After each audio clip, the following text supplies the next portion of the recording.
in the. Hello.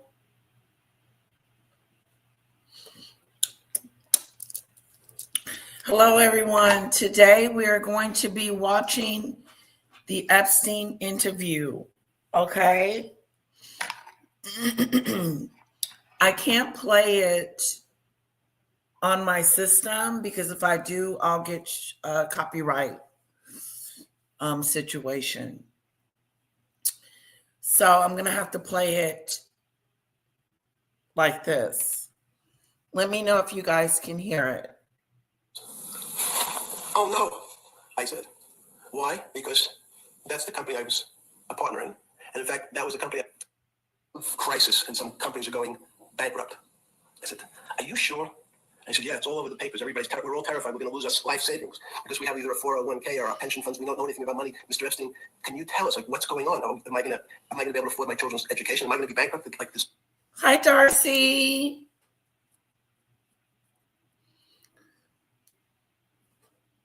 BNDIS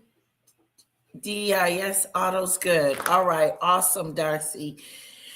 Because if I play it on my screen, it will I'll get copy striked. So I'm doing it this way. Yes. Hopefully everybody is doing well today on this wonderful day. Little Bit is at Mama's house.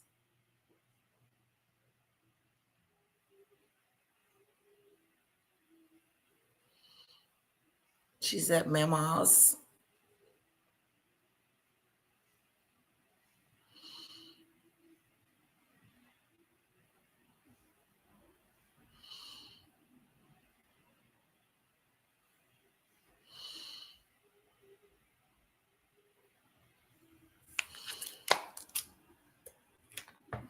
Yes, it's the interview with Steve Bannon, I believe. Steve, I believe that's his name, that's interviewing him.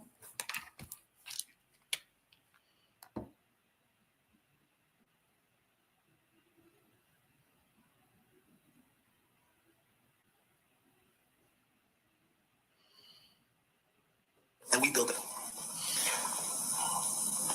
On Sunday afternoon,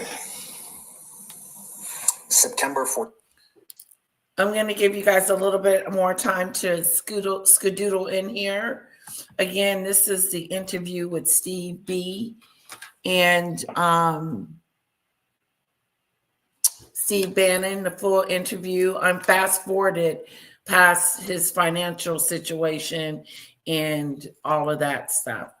So we're going to get down to the nitty gritty. When he was in jail, how did he feel about it? What was going on? What was going through his head? And he's off. He's off. He's talking about something totally different.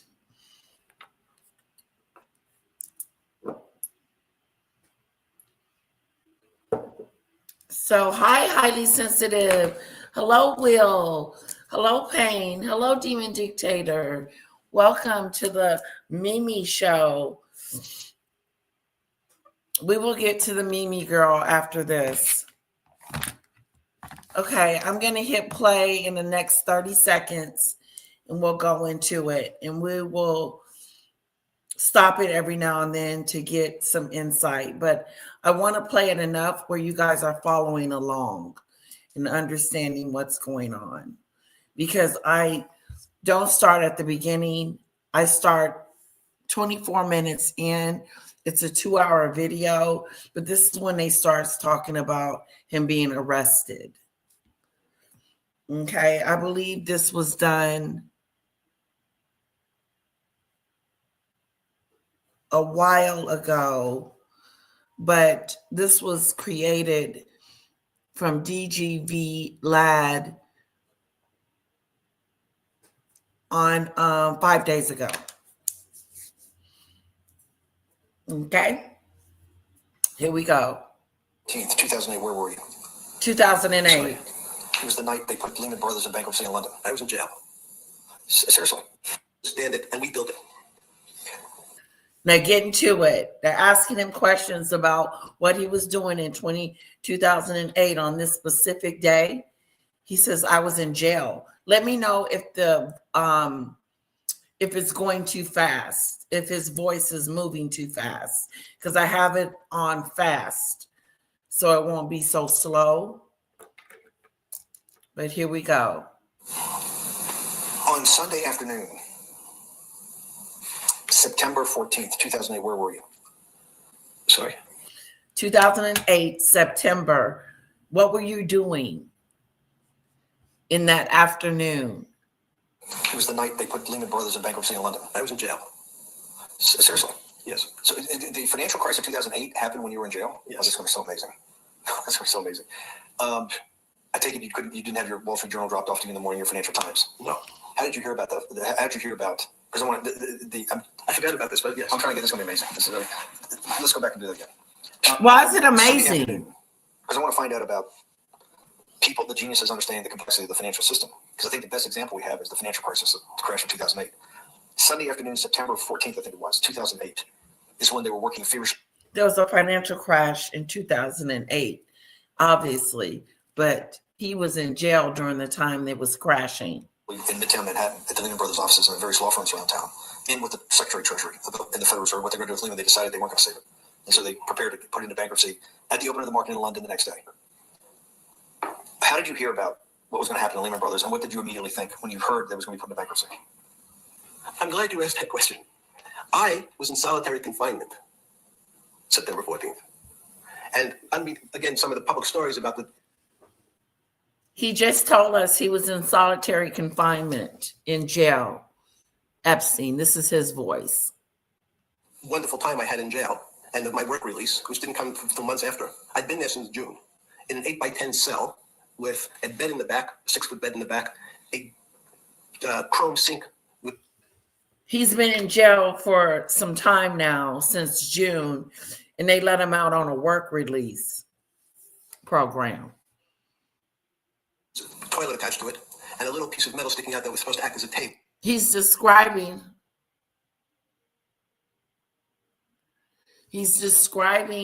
his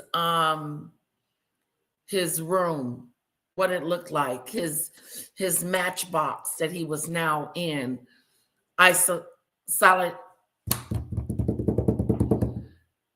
He was in confinement.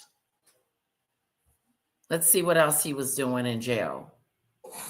Now, since I was in jail, there were no books. Why? There's no library. No library, but you're in jail. No, I was in jail, not prison. So in jail, I was in a place that was called the Special Housing Unit, which is for the roughest, toughest, meanest people. They had put me there, they said, for my own protection. So I was in an 8x10 cell with a little slit in the door where they would serve my food. Doesn't sound like he wants to unalive himself to me. Sounds like he was put into an isolated jail because of his own safety. A tray about 9 inches by 4 inches. And then as soon as I finished eating, they'd take the tray and close it down.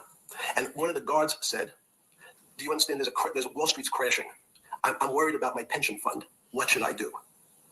And I said, sorry, Wall Street's crashing. What's happened? And he said, there's some crisis and some companies are going bankrupt. I said, are you sure? And he said, yeah, it's all over the papers. We're all terrified. We're going to lose our life savings because we have either a 401k or our pension funds. We don't know anything about money. Mr. Epstein, can you tell us what's going on? Am I going to be able to afford my children's education? Am I going to be bankrupt like this company called Lehman Brothers? And there's another company in the front page today called Bear Stearns. Oh no, I said. Why? Because that's the company I was a partner in. And in fact, that was a company I had a very large investment in.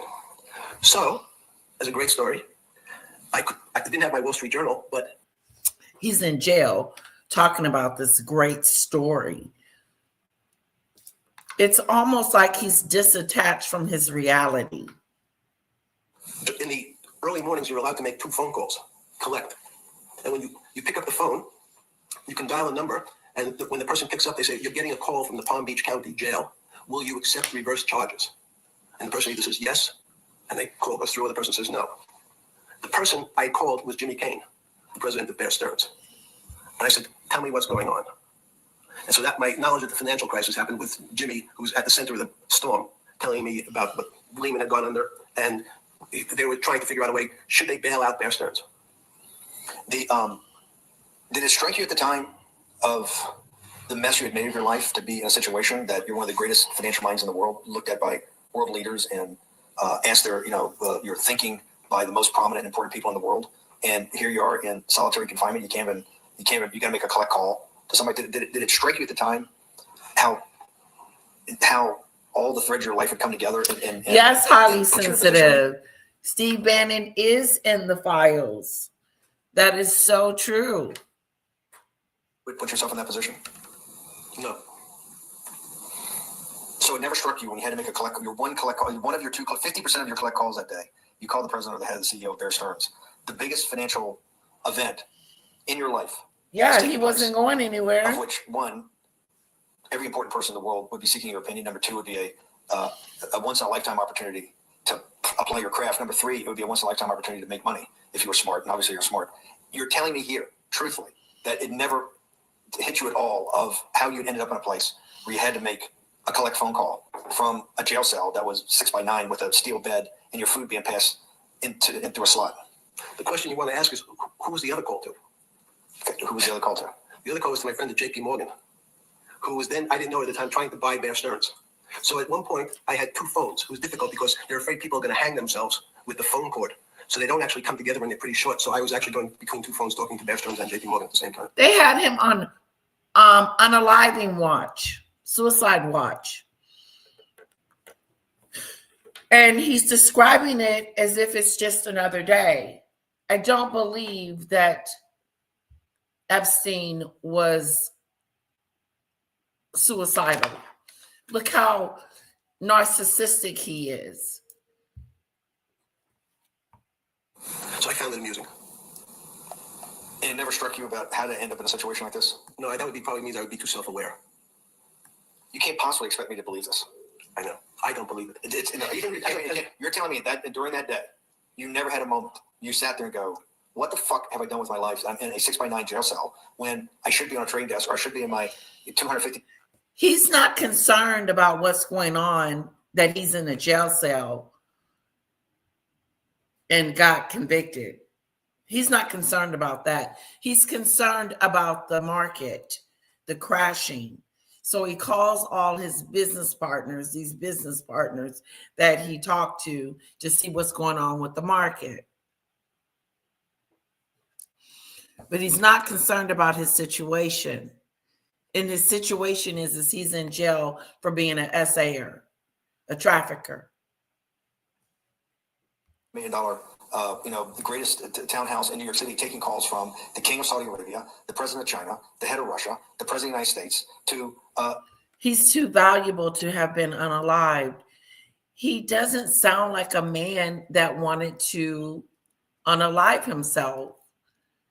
He sounds like a man that was put in a situation where he was unalived. Because why would he unalive himself, Demon Dictator? I don't see the correlation. He doesn't even, the reason why I'm saying that, his conversation talks about how they were protecting him while he was in jail.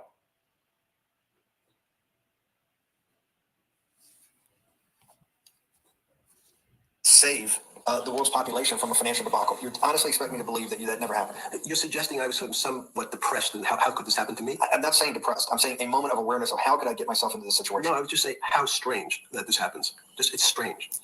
I'm wearing a jumpsuit and flip. He feels it's strange.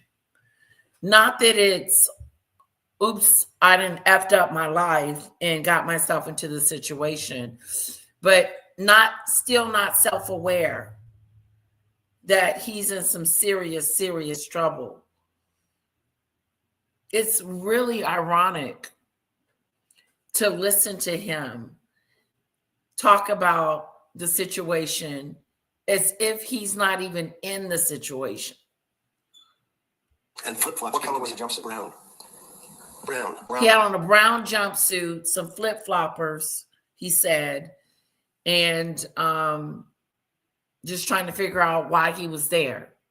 Jumpsuit. Not really. I notice I don't see even a lot of brown. No.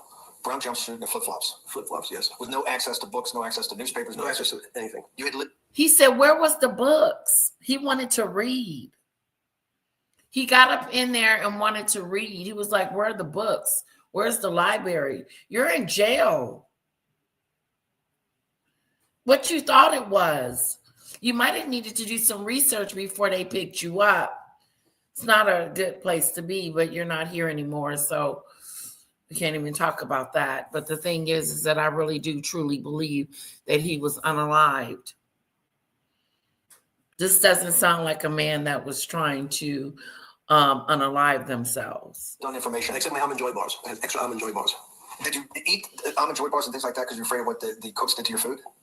Yes. No, Is that Darcy. because of We should not be feeling sorry for this monster. Not at all. And he gets out on a work release. He's out right now. We should not be feeling sorry for him, but I don't believe that he didn't want to live anymore. I think that he would have lived in jail forever, read his books, been content in any situation that he's in. I think he would have made it a life for him, like Maxwell is making it a life for herself as well. that you were in for the crimes that you were in for? No, it was just, in fact, I Is was, it because you're wealthy? yes. How did you know that? Well, people would constantly come, if I was passing by or have to go for my medical, people would either ask to borrow money or make some other types of comments about, and in the beginning, What were the comments? At the beginning, what were the comments? it serves you fucking rich guys right that you're here next to me. There was nothing about your crimes. No. So all this rumor you hear all the time about people in prison that commit the type of crimes you commit, you're saying in your personal thing is not true. No. It was all because you were rich. Yes. And it was all because they wanted to borrow money. Or get advice. So he's saying that the inmates and the people that were in jail with him took him as this rich white man, but not necessarily was talking about his crimes, what he was actually in there for.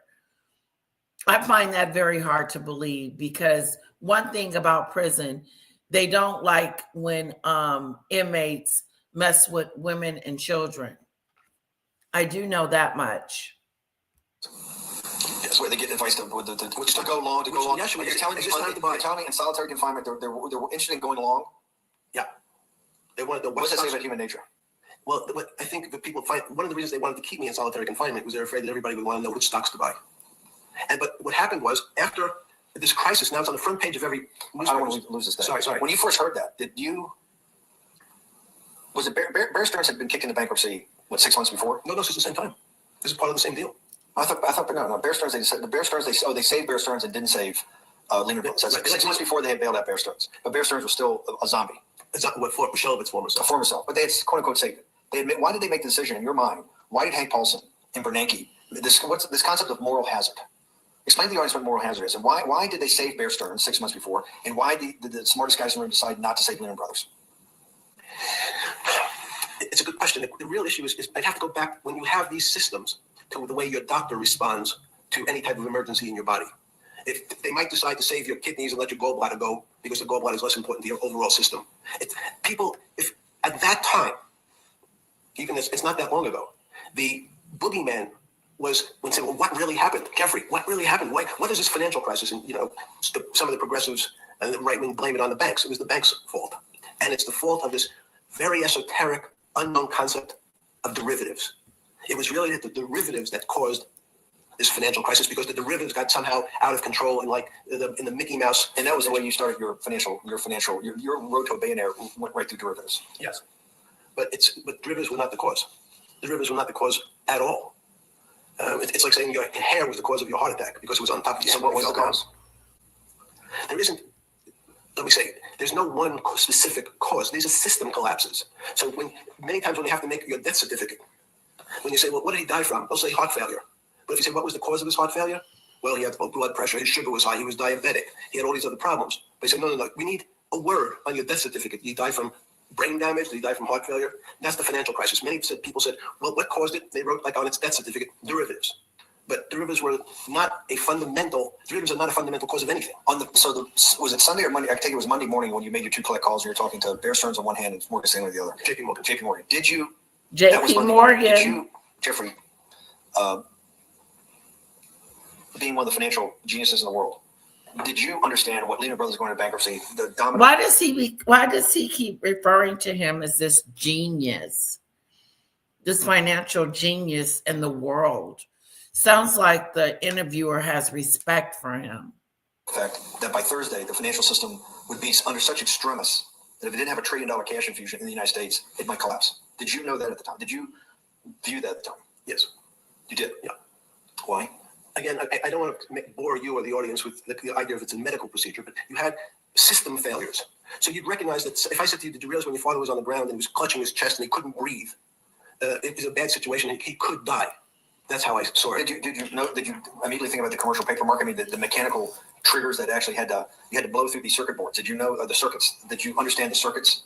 Or did you have a concept of the circuits that were going to get blown through? Yes, but only because of an analogy to a body. And in fact, from my telephones against the wall with my little metal wires, because the next day I talked to another person in Washington about the issues of what I thought was happening, and I made the same discussion about They were at the Treasury Department? Yes. So in a 6x9 cell in He's doing business in Palm Beach County, California. West Palm Beach, Florida. West Palm Beach, Florida. That's what you do, diet. West Palm Beach, Florida. West Palm Beach, Florida. West Palm Beach, Florida. You were making a call to Washington, D.C. to talk to some deputy, the Secretary of Treasury. Someone in Treasury. Someone in Treasury. And that does not, the night before you go to bed, it doesn't dawn on you at all. You never have a moment of self-reflection that, how did I end up on this metal cot when I should be at the center of things? I right. had a telephone, so I said, I can talk. It makes no difference where I am. In fact, I'm still talking to the same person. There you go. At my home in Palm Beach. But It makes no difference where I'm at. If I'm in jail, if I'm at home in the bed, I can still make these decisions, these financial decisions from the jail cell. He was more concerned about what was going on with the financial crisis than he was with his own situation. Interesting. It was at home in Palm Beach. I can dial my own phone. That's bullshit. No, but you can also make 1,000 phone calls. Here you got to make one, and he's got to take. Think how much better that was. I had to decide who was the right person to call. That was unusual for me because I would have called 20 people. And what was the advice You would think you would call your lawyer. And it's very much like a sick patient in the emergency room. You can't think about it like a car.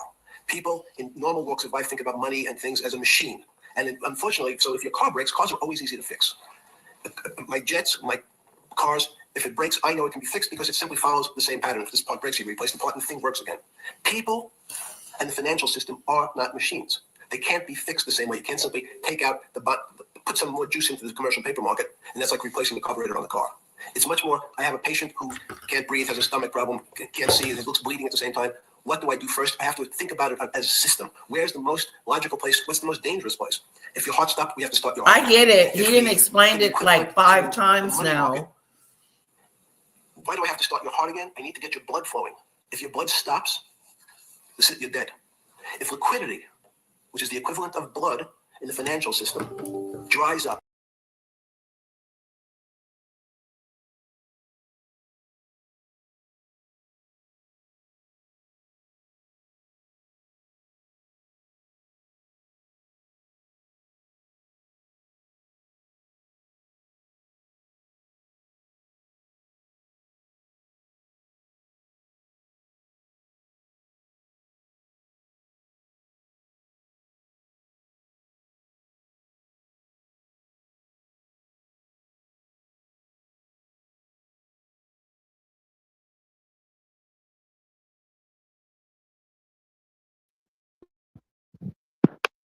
Okay, guys, I got kicked out. Hold on.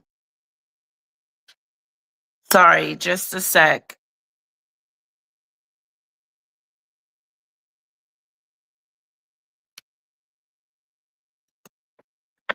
I'm bringing back up the broadcast.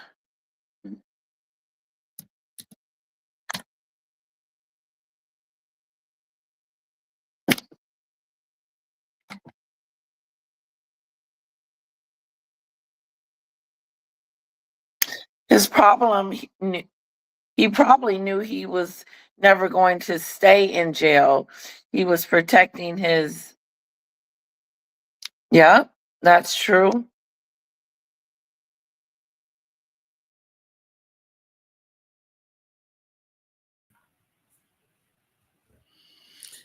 Demon Dictator says he probably knew he was going to not stay in jail. He probably knew he was never going to stay in jail. So he was protecting his assets. That's true. It's the blood of the system. You need to pump blood hard into the body of the economy to keep it flowing. And if you especially when you're worried about someone dying, you're not going to be worried about the niceties of, well, you got the shirt dirty and there was some damage. Pumping that blood, keep that. When you talked to the person in treasury on Tuesday the 16th, did you get a feeling as you were sitting in your 6x9 jail cell in West Palm Beach, Florida, that they were on top of things? No, you can't. It's impossible to be on top of things. There's no such thing. It's, again, the doctor watching the patient die. You hopefully have some confidence that he's seen it before. He recognizes that there's some steps he has to take first before he bandages the guy's finger or worries about what shoes he has on. So you hope that the people in charge, your doctors who are working on the emergency patient, have enough experience and, frankly, judgment to try to keep the patient alive. Did you think that they had those things, patience and judgment? They had pretty good judgment, and you need a lot of luck, just like in that patient. You need to, hopefully you put that blood in and it's not too late. And you make some mistakes, but you have to know you're going to have to give it a shot. In the run up to the September crash of 2008, Yeah. I guess you weren't occupied with finance. That whole summer, how long had you been in jail? Went to jail June 30th. So the entire summer? Yes. Before you went into jail, you were still very active in the financial markets? Yes. When I say active, you trade currencies every day, you trade stocks every day. When people, I don't do someone like you, or you give advice to people to trade stocks or trade currencies. I don't trade every day. I think that's, like Woody Allen said, you can't beat the bank. So I try to pick my spots. George Soros picked his spot when the pound collapsed. This would have been a great money-making opportunity that passed me by when I was in jail, but that's not how I think. In the run-up to that, in the spring of 2008, that's when Bear Stearns got in problems, I think, in the spring of 2008, and they decided to bail it out. Did the Bear Stearns guys talk to you for advice at that time, and the big crisis in Bear Stearns? No, but see, again, unbeknownst to most people, and it's easy to blame people for the financial crisis, like you blame someone. Let's move on to what's going on. And what we know, Mr. President, for us, we're in the business of managing risk. It's not our money. It's the hard-working people's money sitting in our bank. We can't lend to people whose credit is not prime. You're asking us to lend to people who are subprime. And he says, here's the key. If you don't, Mr. Bannon, I'm going to make sure the Justice Department charges you with discriminatory lending because you refuse to lend to my subprimers. In business terms, you should never lend to. But what we'll do is I'm going to form an agency called Fannie Mae and Ginnie Mae, just another agency names. They'll guarantee your loan. So don't worry. Don't worry. Okay, we're going to do wardrobe When did you first change. start to get nervous? Understanding Bill Clinton and all this. Did you change glasses? Yes. Okay. I changed shirt. I saw the black. Are you okay with you? Yeah, great. I think we're having all kinds of changes. I'm explaining that. Okay. When did you get a feeling? Did you ever anticipate before it happened something like 2008 could happen? No. How could that be? It's the word I'm going to beat it to death. Is that it's very much like would I anticipate I'll have a heart attack tomorrow? Unlikely. Was 2008 a heart attack or a stroke? Debilitating. It's a medical. I don't. It was both. Why was it both? Because in fact, as I said, the blood was getting dried up in the system, and the head, which is the central bank, wasn't working. So to some extent, it was a combination. It was a crisis. Did you see that building up over time? It's always been lurking in the background. I mean, if you have an older parent, would you say it's possible? Did you anticipate him having a heart attack today? No, you hope things are going to go better and maybe they'll fix it up. The system was getting too complex, and it wasn't based on derivatives because what people keep forgetting, and as I'm just explaining, Wall Street and in many professions, including Wall Street makes it sound complicated. They don't want the little guy to understand what they do because they make so much money and they don't do very much. So they couch it in words like derivative and stock options and commodity futures. And Let's move on from that. it's all fairly, everyone is capable of understanding it. It is not complicated. But Wall Street, because they make so much money from doing fairly simple things, needs to make it more complicated than it really is. We had a very big recession in the early 90s based upon real estate and Japan basically imploding. Let's again, you had a recession in the 90s. I don't know what it's based upon. It's always interesting to look back and say, it's separate from, there's certain triggers, like in the 70s, there was What do you think was based upon the 90s downturn? Clearly there was a huge downturn. No, I know there was a downturn. That's what I know for sure. That's a fact. That's all. Everything else is sort of speculation about why did he have. I understand that. There's some speculation that has 0% probability of being true, and there's others that have 90%. In the range, when you look at the range of alternatives of what could have caused it in 90, and what I'm trying to do is get you all the way up to 2008. Look, you're the smartest guy in the room, right? You know that. Do you think there's anybody in the world today? Oops, this is going to be a bad question. No, but do you think anybody in the world today? The Alan Greenspans, the Bernanke's, is there any central banker you know any partner of any Wall Street firm, any guy running a trading desk, and I would take it that would be, or anybody at a Larry Fink at BlackRock, Steve Schwartzman at Blackstone, the top 100 financial guys, and let's throw in a couple of Nobel economists, and let's throw in the best professors at the new search for science may go back to when people were actually talking about a soul, and you said there's no doubt in your mind that there is a soul. Describe for me Important, Steve, for today. Because most of the science up until today was things that's starting to approach the limit. You were taught in high school that if you had 1 divided by 0, if you remember your high school algebra, you were told, what's the answer? I want to know what's going on with the jail. Stay away from it. It's the boogeyman. You could write it down as it's undefined. It's not able to be determined. There's a bunch of things. But in fact, 1 divided by 0 is a strange things happen. It's a world of the strange. And what I'll explain to you after is that when you get 1 divided by 0, you get into a world we don't know what happens. The answer is it's not explainable. We can get God.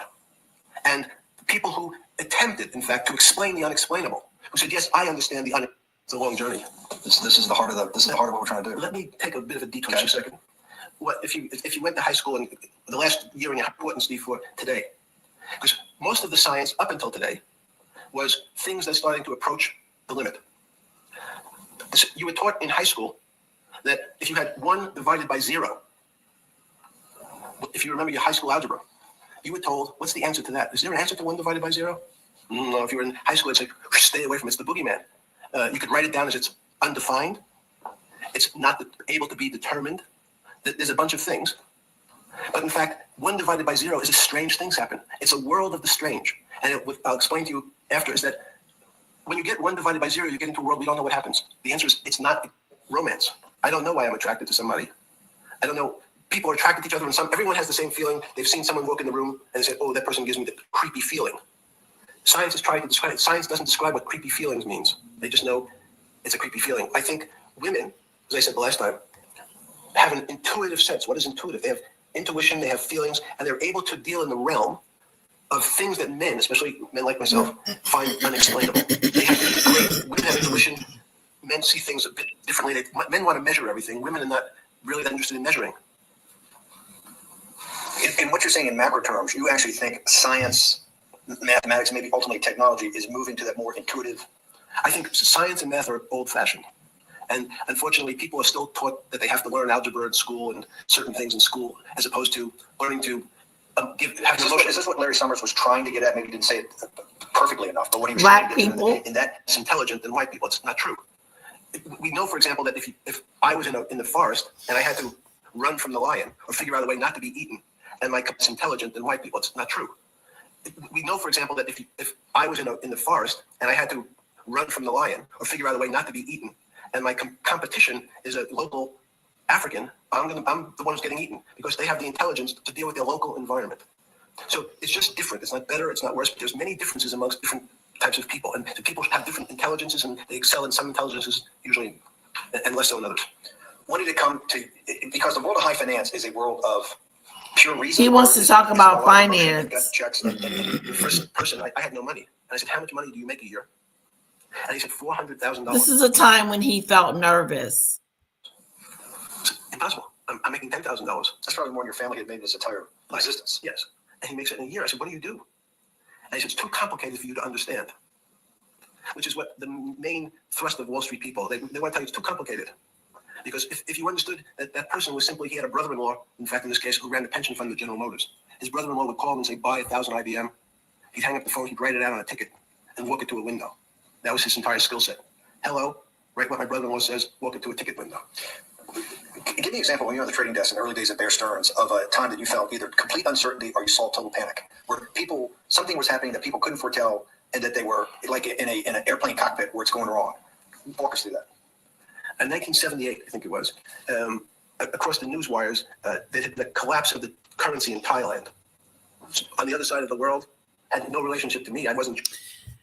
It sounds like to me that Steve Bannon and the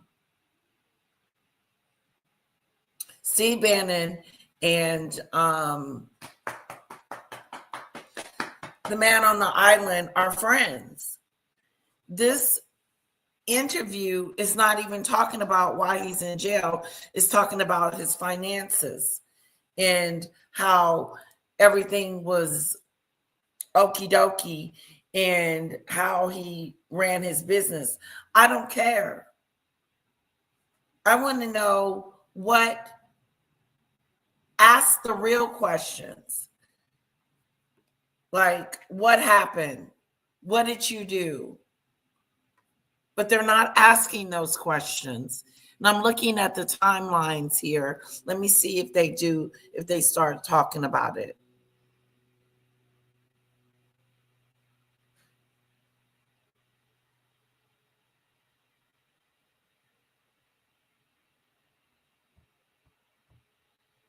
The Institute was supposed to actually come up with a formula for that, for the butterfly wings. Why in 15 years did you reach the end of at least that experiment?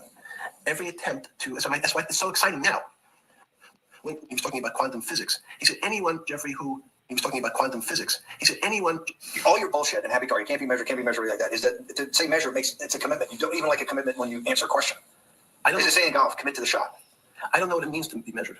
You do know what it means to be measured. You're one of the leading currency traders, hedge fund guys, or stock market financial wizards. You're in the high priesthood of high finance. You certainly know how to measure. That's why you're a billionaire. Any other answer besides that is total and complete bullshit. And you know it. I know very few things. You know things to be measured. You measure every day. You weigh and measure every day. You weigh and measure people. You weigh and measure leaders. You weigh and measure economies. You weigh and measure politics. It's a very you weigh and measure. Hang on. Your whole life, in fact, is measuring. He keeps kissing his butt. He keeps kissing Epstein's butt. Hello, Dale. We're listening to Epstein and Steve Bannon's interview. But what we're not finding out is what we want to know.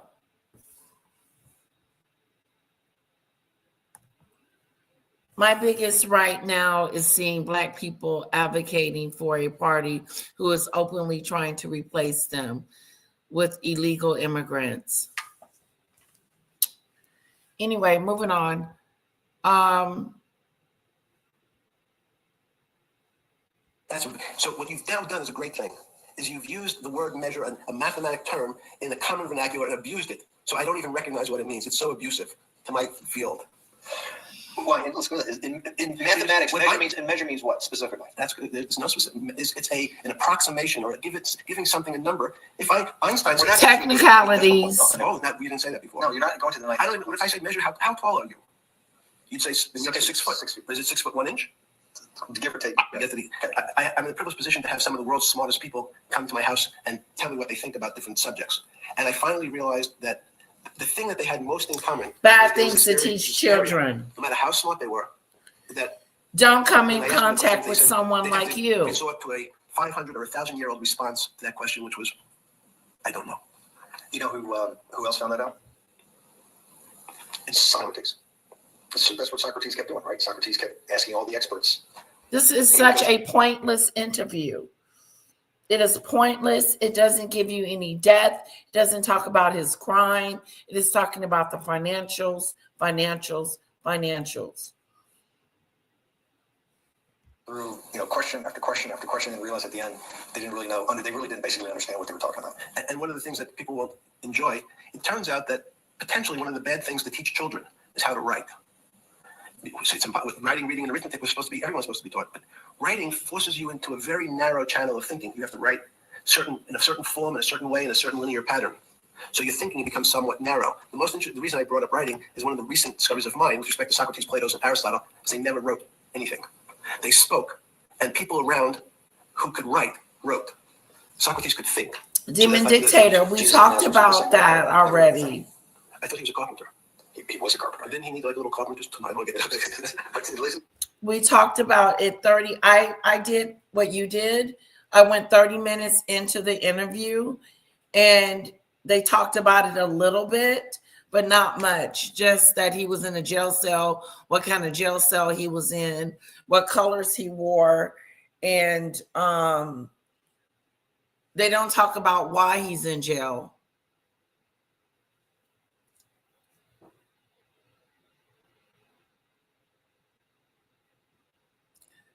I don't see Greenland joining us. I see us taking Greenland.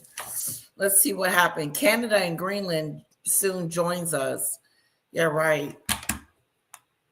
This is written record. One last thing. Thank you for having me to your house. Vegetables. Let's go back. Let's go to vegetables.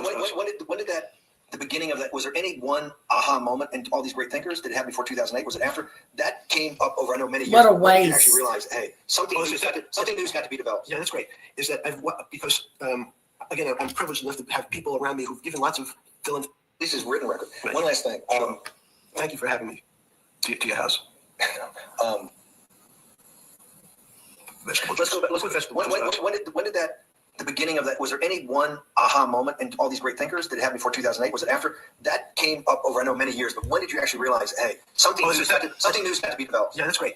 Is that because again, I'm privileged enough to. Okay, Darcy, what email did you send it to?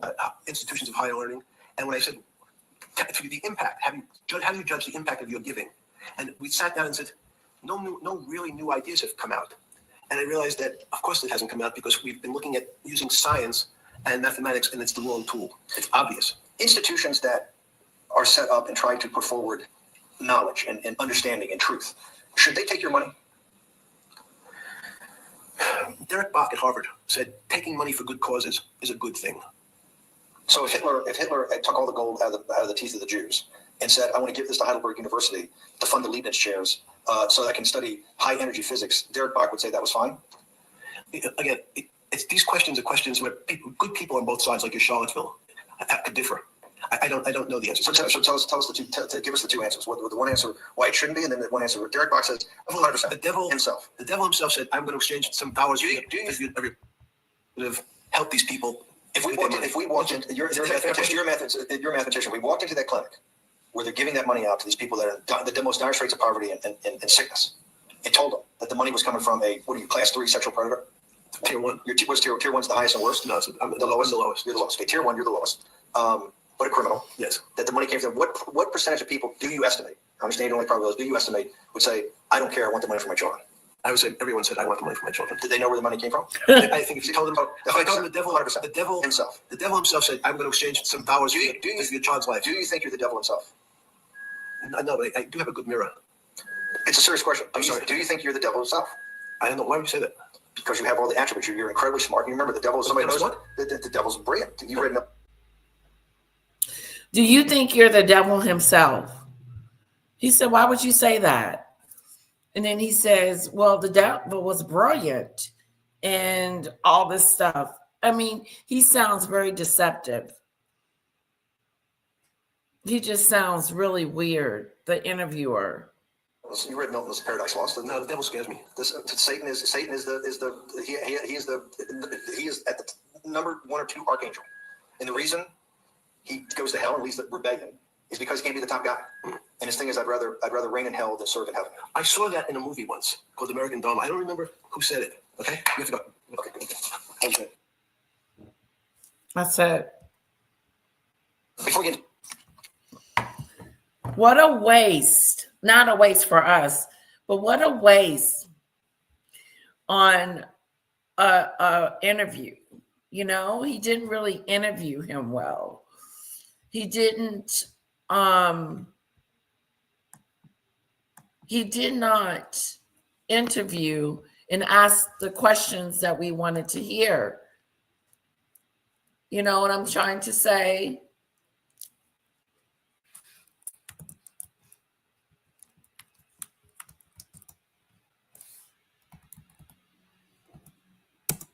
R. Kelly video was different. Latest news. We're going to move on to Meghan and Harry, guys. Breaking. Harry signs custody deal, then exposes Meghan and Andrew's secrets. Don't believe that. Hold on.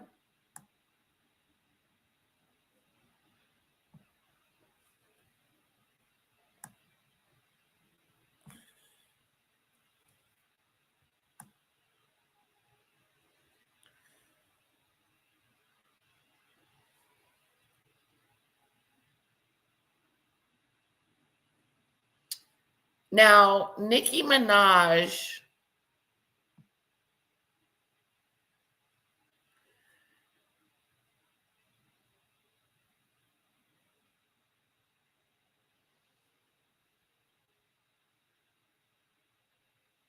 let's do the Royal Roundup.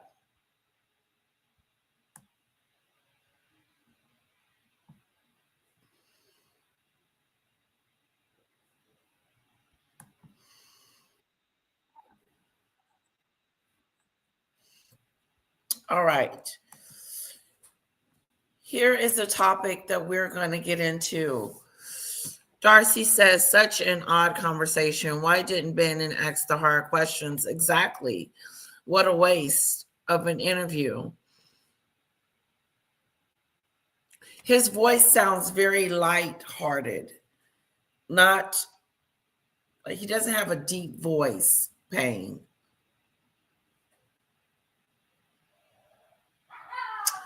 Well, he didn't ask any questions about what happened. It was really a dead interview. I know me and Julia's going to have a great, great time, Demon Dictator. A great time. But all we talked about was finances, and it was truly boring. What a boring interview. You don't get much from Epstein out of that interview, I should say. Me and Julie will be on later today at her spot. Come check me out, guys, when you get a moment. I would really love your support. Julia and I are going live this afternoon at 3:30.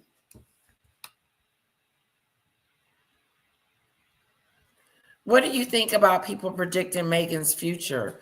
I can predict her future. I can tell you what's going to happen. She's failing. She's not going to be this A-lister star that she's trying to be.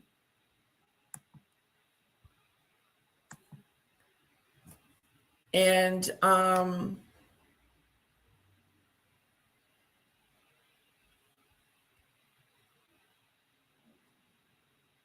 let's see here.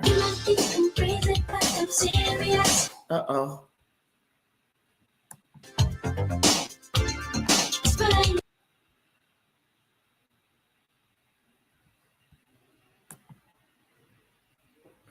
You got to be careful with the music.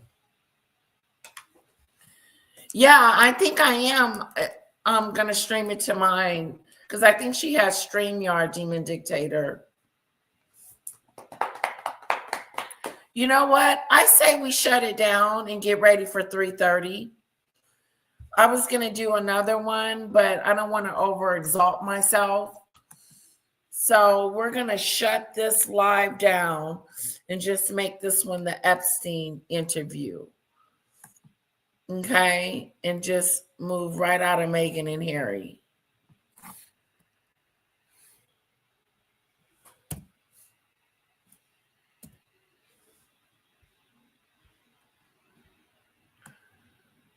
I may go get me some brunch before the big show today. So, guys, thank you, Payne. Hello, Beverly. Thank you guys so much for joining me and being a part of this show today. Thank you, Darcy. I really appreciate your participation. Thank you guys so much. Mwah.